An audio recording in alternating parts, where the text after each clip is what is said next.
রাত তখন প্রায় 10টা। কলকাতার আকাশে হালকা কুয়াশা পড়ছে এখনো। শহরের ব্যস্ততা কিছুটা কমলেও হাসপাতালগুলোতে রাতের কোনো শেষ নেই। ডাক্তারদের কাজ যেমন দিনের আলোয় চলে, ঠিক তেমনই রাতেও চলতে থাকে। তাদের কাজের কোনো বিরাম নেই। ডক্টর অর্পিতা সেন হাসপাতালে করিডোর ধরে হাঁটছিলেন। তার ক্লান্ত চোখ, কপালে সামান্য ঘাম জমে আছে। কয়েক ঘন্টা আগে একটা জটিল অপারেশন শেষ করেছেন। অপারেশনটা সফল হয়েছে, তবু তার চোখে মুখে কোনো প্রশান্তি নেই। হাসপাতালের জীবন বড় অদ্ভুত। এখানে একজন বেঁচে যায় তো অন্যজন মৃত্যুর সঙ্গে লড়াই চালিয়ে যায়। তার জীবনের গল্পটাও ঠিক একই রকমের। এক সময় রুদ্র ছিল তার জীবন, তার ভালোবাসা, তার সব কিছু। কিন্তু একটা ভুল সিদ্ধান্ত, একটা ভুল বিশ্বাস কীভাবে যেন সব ভেঙে চুরমার করে দিয়েছিল। আজও যখন চোখ বন্ধ করে, তখন 7 বছর আগের সেই দিনগুলোর কথা তার মনে পড়ে যায়। বন্ধুরা, কি হয়েছিল ডক্টর অর্পিতার সঙ্গে? 7 বছর আগে তার জীবনে এমন কি ঘটেছিল যার বোঝা তিনি এখনও বয়ে নিয়ে বেড়াচ্ছেন? চলুন আজকের এই কাহিনীর মাধ্যমে এই ঘটনার সম্পূর্ণ সত্যতা জেনে নেওয়া যাক। রুদ্র আর অর্পিতার প্রেমের গল্পটা একদম কলেজ লাইফ থেকে শুরু। কলেজের প্রথম দিনই পরিচয়, তারপর বন্ধুত্ব, তারপর প্রেম। রুদ্র ছিল বেশ চঞ্চল, হাসি খুশি স্বভাবের ছেলে, আর অর্পিতা বরাবরই শান্ত, পড়াশোনায় মনোযোগী। কিন্তু দুজনের মধ্যে অসম্ভব বোঝাপড়া ছিল। রুদ্র সবসময় বলতো, তুমি ডাক্তার হবে, আমি তোমার পাশে থাকব। আমার একটা স্বপ্ন আছে, আমি তোমার জন্য একটা বড় চেম্বার বানাবো। সেই সময় এসব শুনে অর্পিতা হেসে বলতো, আমার নিজের ক্ষমতা থাকবে না, আমি নিজেই বানাতে পারবো। তাদের প্রেমের কথা পরিবারের কাছেও গোপন ছিল না। রুদ্রর মা বাবা প্রথমে মেনে নিলেও পরে কেমন যেন একটা পরিবর্তন আসতে শুরু করলো তাদের অন্তরে। বিশেষ করে বিয়ের পর। বিয়েটা খুব সাধারণভাবেই হয়েছিল, কোনো বড় অনুষ্ঠান নয়, কোনো ধুমধাম নয়। কারণ অর্পিতার পরিবার খুব একটা সচ্ছল ছিল না। রুদ্র প্রথমে এসব নিয়ে কিছু ভাবেনি, কিন্তু বিয়ের কয়েক মাস পর থেকেই তার মা বাবা একের পর এক অভিযোগ লাগাতে শুরু করলো। এই মেয়েটা সারা দিন বই নিয়ে বসে থাকে, সংসারের কোনো দায়িত্ব নেয় না। একজন স্ত্রী তো স্বামীর পাশে থাকবে, অথচ সে কলেজে যায়, পড়াশোনা নিয়ে ব্যস্ত থাকে। তুমি কি নিশ্চিত যে ও তোমাকে ভালোবাসে, তোমার সঙ্গে থাকতে চায়? আমি তো দেখে বুঝতে পারছি না যে ও কি এই সব নিয়ে থাকার জন্যেই এই বাড়িতে বিয়ে করে এসেছে। ও তো শুধু নিজের ভবিষ্যৎ নিয়েই চিন্তা করছে, তোমার ব্যাপারে তো কখনো ভাবতে দেখি না। প্রথমে রুদ্র এসব কথায় কান দিত না, কিন্তু ধীরে ধীরে এই কথাগুলো তার মনে প্রভাব ফেলতে শুরু করলো। অর্পিতা চেষ্টা করত সংসারের সব কিছু সামলানোর, কিন্তু ডাক্তারের পড়াশোনা এত সহজ নয়। পড়াশোনা করতে গেলে অনেকটা সময় এর ভিতরেই কাটাতে হয়। কিন্তু দিনের পর দিন রুদ্রের পরিবারের চাপ বাড়তে লাগলো। মাঝে মাঝে রুদ্রও রেগে যেত, তুমি কি শুধু পড়াশোনাই করবে? সংসার কি তোমার কাছে কোনো গুরুত্বই রাখে না? অর্পিতা বুঝতে পারছিল তার স্বামীর মধ্যে পরিবর্তন আসছে, কিন্তু সে নিজের স্বপ্ন ছাড়তে পারবে না। একদিন রুদ্র প্রচণ্ড রেগে গিয়ে বলল, তুমি কি শুধু নিজের স্বপ্ন নিয়েই বুঝবে? আমি কি তোমার জীবনে কোনো গুরুত্ব পাই না? অর্পিতা শান্তভাবে বলল, তুমি তো জানো ডাক্তারি পড়া কত কঠিন।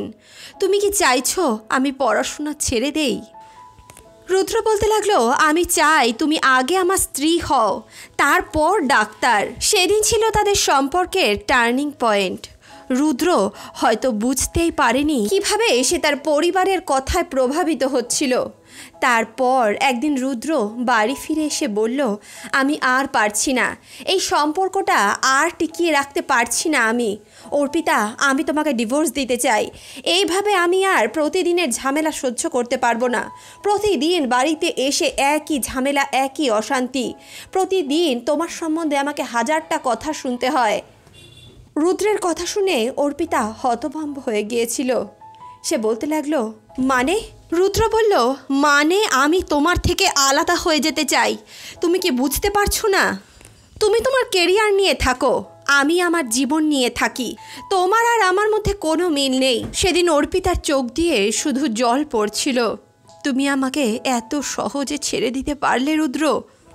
রুদ্র বলতে লাগলো, আমার বাবা মা ঠিক বলেছে অর্পিতা, তুমি শুধু তোমার স্বপ্ন নিয়ে ব্যস্ত। সেদিন রুদ্র ডিভোর্স পেপারে সাইন করেছিল। অর্পিতাও বাধ্য হয়েছিল সই করতে, কারণ এমন জীবন সে কখনোই চায়নি।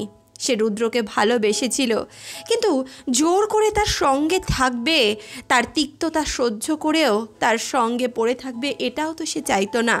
সে চাইতো রুদ্র তাকে সত্যিকারের ভালোবাসুক, মন থেকে তাকে গ্রহণ করুক, কোনো বাধ্যবাধকতার জন্যে নয়। কিন্তু তার হৃদয়টা সেদিন ভেঙে চুরমার হয়ে গেছিল। অর্পিতা রুদ্রের কাছ থেকে কোনো মেনটেন্যান্স খরচও চায়নি। সে শুধু চেয়েছিল রুদ্রের ভালোবাসা। কিন্তু রুদ্র তখন বিভ্রান্ত ছিল। ডিভোর্সের পর অর্পিতা নিজের জীবন নতুন করে শুরু করে। প্রথম দিকে কয়েকদিন সে পড়াশোনা করতে পারতো না, তার শুধু রুদ্রের কথাই মনে পড়তো। কিন্তু দিন যেতে লাগলো আর অর্পিতা এটা বুঝতে পারলো, যেই কারণে সে এত কষ্ট সহ্য করেছে তাকে তো সে জায়গায় পৌঁছতেই হবে। অর্পিতার বাবা অর্পিতাকে বোঝালেন এবং তাকে আবারও পড়াশোনা শুরু করতে বললেন। অর্পিতা আবারও পড়াশোনা শুরু করলো, কঠোর পরিশ্রম করলো। একটা সময় যখন তার খুব কষ্ট হতো, সে তখন নিজেকে বলতো, আমি ডাক্তার হব, আমি সফল হব। এই বিশ্বাসই তাকে এগিয়ে নিয়ে গেল।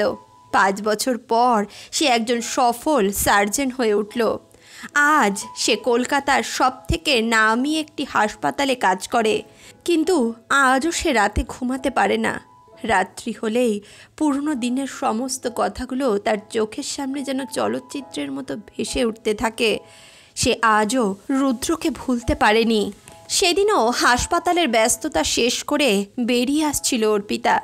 তখনই এক নার্স এসে বলল, ম্যাম, একটা সিরিয়াস কেস আছে, অ্যাক্সিডেন্ট কেস।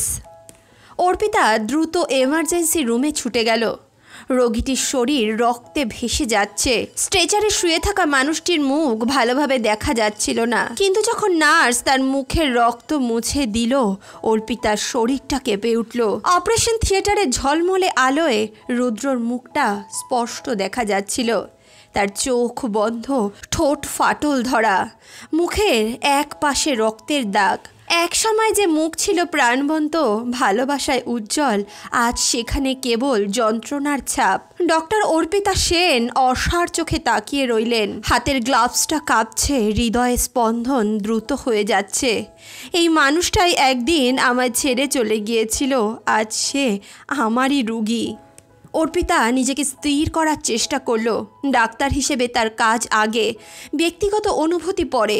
কিন্তু আজকের পরিস্থিতি সহজ ছিল না। নার্স জিজ্ঞেস করল, ম্যাডাম, অপারেশন শুরু হোক? অর্পিতা এক মুহূর্ত দেরি না করে বলল, হ্যাঁ, রোগীর অবস্থা গুরুতর, রক্তপাত বন্ধ না করলে বিপদ হতে পারে। অপারেশন শুরু হলো। তার হাত কাঁপছিল না, মন স্থির ছিল। ডাক্তার হিসেবে সে তার কাজ করল নিখুঁতভাবে। কিন্তু প্রতিটি সেলাইয়ের সঙ্গে যেন পুরনো স্মৃতি ক্ষতগুলো জেগে উঠছিল তার হৃদয়ে। অপারেশনের শেষে রুদ্রকে আইসিইউতে রাখা হলো। সে তখনও অজ্ঞান। নার্সরা তার পরিচয় জানতে চাইলে একজন লোক বলে, রাস্তায় অ্যাক্সিডেন্ট হয়, কিছু লোক ওকে হাসপাতালে এনে দেয়, কারো ফোন নম্বর পাওয়া যায়নি। অর্পিতা চুপ করে শুনছিল। সে জানে রুদ্রর বাবা মা কেমন মানুষ, হয়তো তারা খবর পেলেও আসবে না। রাত বাড়ছিল, হাসপাতালের কোলাহল কমে যাচ্ছিল। অর্পিতা চুপচাপ বসে রুদ্রের দিকে তাকিয়ে রইল। মনে পড়ল 7 বছর আগের সেই দিনগুলোর কথা। রুদ্র বলতো, অর্পিতা, তুমি ডাক্তার হয়ে গেলে কি আমাকে ভুলে যাবে? অর্পিতা বলতো, পাগল, তুমি আমার জীবনের সবথেকে বড় অংশ, তাহলে বলো কখনো আমাকে ছেড়ে যাবে না? অর্পিতা রুদ্রর হাতটা শক্ত করে ধরে বলতো, জীবনে কখনো ছেড়ে যাব না। কিন্তু রুদ্র কথা রাখেনি। একসময় যে হাতটা অর্পিতার হাত ধরে বলেছিল, আমি সব সময় তোমার পাশে আছি, সেই হাতটাই সই করেছিল ডিভোর্সের কাগজে। সকালের দিকে রুদ্রর জ্ঞান ফিরল। চোখ ধীরে ধীরে খুলল। চারপাশ ঝাপসা লাগছিল। কিছুক্ষণ পর যখন সব কিছু স্পষ্ট হলো, তখন সে দেখল তার সামনে দাঁড়িয়ে আছে অর্পিতা। সে যেন বিশ্বাসই করতে পারছিল না। অর্পিতা? অর্পিতা এক মুহূর্ত চুপ করে থাকলো, তারপর বলল, তুমি কেমন আছো? রুদ্র হতভম্ব। তার মনে পড়ে গেল সেই সকল দিনের কথা। 7 বছর আগে সে একরকম জোর করেই অর্পিতাকে ডিভোর্স দিয়েছিল। সে নিজের পরিবারের কথায় প্রভাবিত হয়ে পড়েছিল। সে ভাবতে শুরু করেছিল অর্পিতা ভালো স্ত্রী নয়, সংসার বোঝে না, কেবল নিজের কেরিয়ার নিয়ে ব্যস্ত। কিন্তু সে ভুল ছিল। এই 7 বছরে রুদ্রের জীবনটা মোটেই ভালোভাবে কাটেনি, মোটেই সুখে কাটেনি। ডিভোর্সের পর প্রথম দিকে মনে হয়েছিল সে স্বাধীন। সে হয়তো অর্পিতাকে ডিভোর্স দিয়ে ভালো কাজই করেছে। কিন্তু ধীরে ধীরে সে বুঝতে পারে অর্পিতা তার জীবনে অবিচ্ছেদ্য অংশ ছিল। তারপর তার ব্যবসায় লোকসান হয়, পরিবার তাকে দোষারোপ করে, বন্ধুরাও দূরে সরিয়ে দেয়।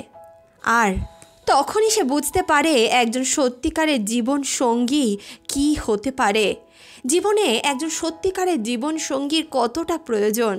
কিন্তু ততদিনে অনেক দেরি হয়ে গেছে। কিন্তু আজ যখন সে চোখ খুলে দেখল তার সামনে সেই মানুষটাই দাঁড়িয়ে আছে যাকে সে একদিন ছেড়ে দিয়েছিল, তখন সে নিজের ভুল আরও বেশি করে উপলব্ধি করতে পারল। রুদ্র অর্পিতার দিকে তাকিয়ে বলল, তুমি তুমি এখানে কি করছো? অর্পিতা উত্তর দিল, আমি এখানকার ডাক্তার, তোমার অপারেশন আমিই করেছি। রুদ্র বিস্ময়ে তাকিয়ে থাকলো। সে ডাক্তার হয়ে গেছে, তার স্বপ্ন সত্যি হয়েছে। রুদ্র কিছুক্ষণ চুপ করে তারপর বলল, তুমি কেমন আছো অর্পিতা? অর্পিতা শান্ত গলায় উত্তর দিল, ভালো আছি।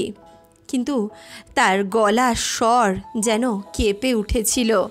রুদ্র অর্পিতার দিকে তাকিয়ে বলতে লাগলো, অর্পিতা, আমি জানি আমি তোমার সঙ্গে অন্যায় করেছি। আমি খুব বোকা ছিলাম। অর্পিতা চুপ রইল। রুদ্র বলল, আমি যদি তোমার পাশে থাকতাম তাহলে আজ হয়তো আমাদের জীবনটা অন্যরকমই হতো, তাই না? অর্পিতা এবার ধীরে ধীরে বলল, তুমি আমাকে তখন সম্মান করনি, আমার স্বপ্নকে বোঝনি। আজ তুমি অনুতপ্ত, কিন্তু তুমি কি সত্যি বদলেছ? রুদ্র চোখ ছলছল করছিল। সে বলতে লাগলো, আমি জানি তুমি আমায় কখনো ক্ষমা করবে না, কিন্তু আমি চাই তুমি শুধু জানো আমি তোমাকে খুব ভালোবাসি। আমি তোমাকে ছাড়া এই 7 বছর খুবই কষ্টে কাটিয়েছি অর্পিতা। আজ আমি তোমার কাছে ফিরতে চাই। রুদ্রের মুখে কথা শুনে অর্পিতা অবাক হলো না, কারণ সে জানতো একদিন না একদিন রুদ্র ঠিক বুঝতে পারবে তার ভালোবাসার কথা, তার আত্মত্যাগের কথা। কিন্তু সে কি অতীতের কষ্ট কখনো ভুলতে পারবে? অর্পিতা বলতে লাগলো, রুদ্র, তুমি শুধু অনুশোচনার বশে এসব বলছো। তোমার আমাকে দেখে মনে হয়েছে যে তুমি আমার সঙ্গে অন্যায় করেছো, তাই তুমি আমাকে এই সমস্ত কথা বলছো।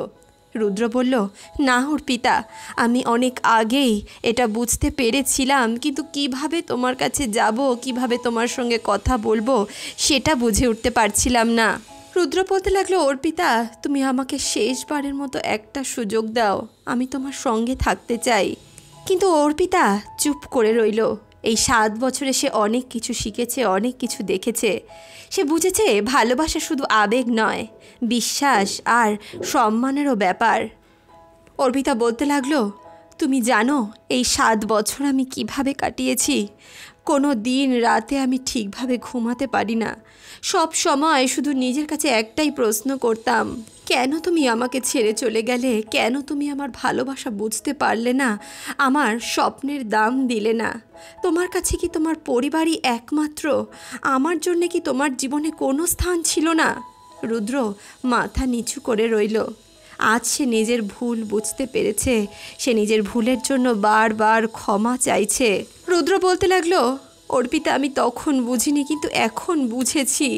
আমি স্বার্থপর ছিলাম। ভেবেছিলাম ভালোবাসা মানে শুধু একসঙ্গে থাকা, কিন্তু ভালোবাসা মানে তো একজনের স্বপ্নকে সম্মান করা, তাকে বিশ্বাস করা।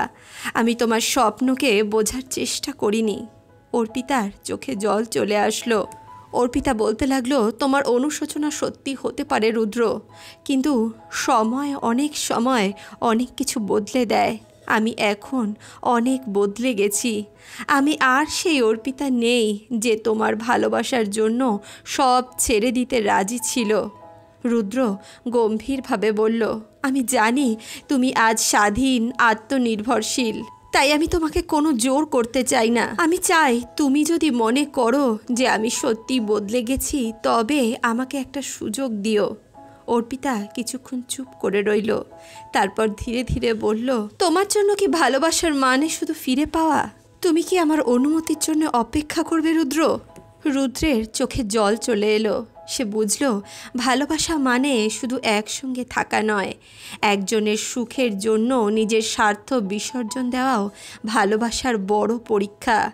সে ধীরে ধীরে বলল, হ্যাঁ আমি পারবো, আমি তোমার জন্য সারা জীবন অপেক্ষা করব, কিন্তু তোমার অনুমতির অপেক্ষা করব না, কারণ আমি জানি আমার অর্পিতা সারা জীবন শুধু আমাকেই ভালোবেসে যাবে। অর্পিতা, তুমি আমার, আর আমার জিনিসের প্রতি আমার কিসের অনুমতি? রুদ্রর কথা শুনে অর্পিতার চোখে জল চলে এলো। সে 7 বছর ধরে শুধু নিজেকে গড়ে তোলার জন্য লড়েছে, কিন্তু আজ বুঝল রুদ্র তাকে সত্যি খুব ভালোবাসে। সে আগে যেমন তাকে ভালোবাসত ঠিক তেমনই। এরপর কয়েকদিন কেটে গেল। রুদ্র আস্তে আস্তে সুস্থ হলো।